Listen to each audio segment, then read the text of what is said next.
Your Life in Sex Island, Chapter 2, In Praise of Professional Liars, page 32.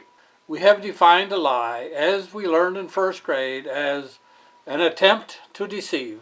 And as such, professional liars, such as novelists, comedians, lawyers, politicians, military officers, and actors, are very much respected and highly paid. Professional liar is a very esteemed profession. Right now we are discussing our beloved military officers and our cherished defense complex.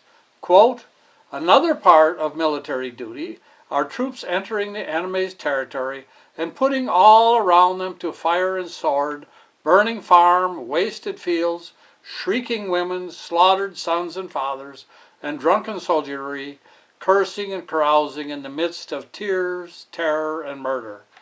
Why does the stately muse of history, that delights in describing the valor of heroes and the grandeur of conquest, leave out these scenes, so brutal, mean, and degrading, that yet form by far the greater part of the drama of war?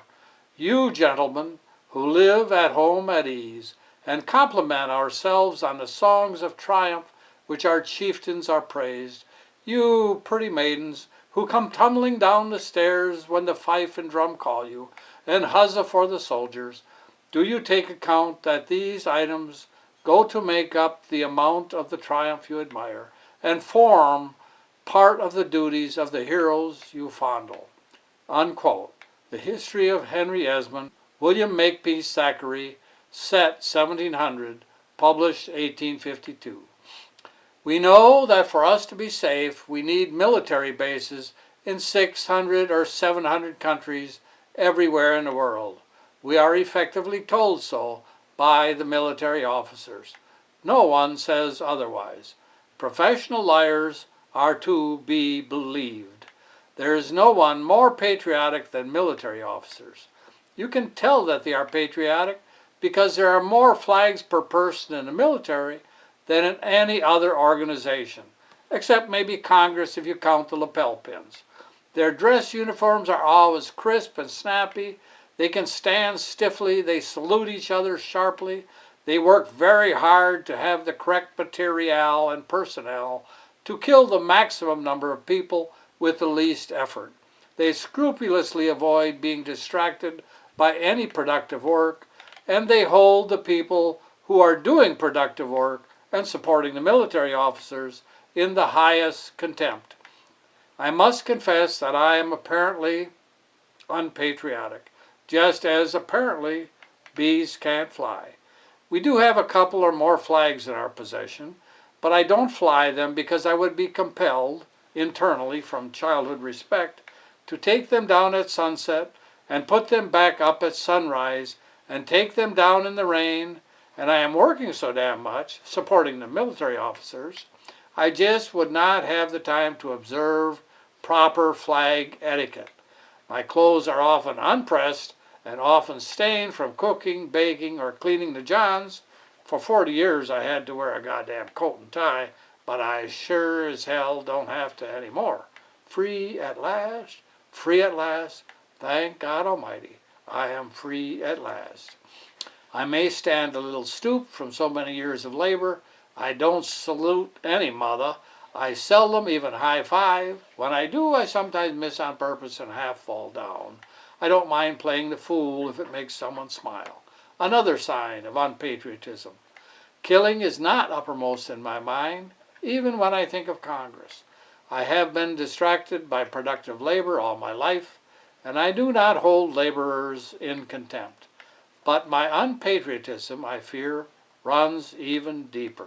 I, heavens forbid, don't believe that we, the United States of America, need to be almost always in a state of war, declared, permitted, or otherwise just fooling around, nor that we absolutely must have a standing army when at peace, should peace happen to infect us by some weird unintended contamination. But here's what I find so frightening that it shakes me to my pith. The founders, if you read about their deliberations at the Constitutional Convention, or their attempt to sell the Constitution in the Federalist Papers, believed as I do. Damned unpatriotic mothers in the case of Abigail, or fathers in the case of Sam. The founders feared the military-industrial complex more than Ike feared the military-industrial complex. But now we know that we don't have to fear it. Listen to the military officers, the professional liars. Again, I repeat, no disrespect is intended by that honorable title, professional liar, nor should any offense be taken. What do we know for sure? This we know for sure. When George W. Bush, Bush II, came into office, the military-industrial complex was costing us about $1 billion per day. When George W. Bush leaves office, today is 7/22/08, the military-industrial complex will be costing us $2 or $2.5 billion per day. And Bush and the other warlords will be calling those goddamn liberals tax and spenders.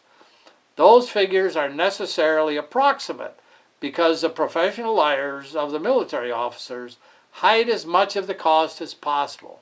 Large portions of the other budgets, such as the Energy Department and NASA, are actually military expenditures. This money is all borrowed. Most is borrowed from countries with horrible civil rights governments, from countries who are worse than Iraq was under Saddam Hussein. From the root and bowl of the previous paragraph, this lying tree grows so many branches in so many directions so fast that it is difficult to know which fantasies to follow in which order. This tree is more bountiful than the cigarette trees in the Big Rock Candy Mountains. It is crookeder than Harry Lauder's walking stick. It may be located in Camelot. And that is all I can do for right now. I have to leave you again. We shall return. Please purchase the book by clicking on the link in the description below. Thank you.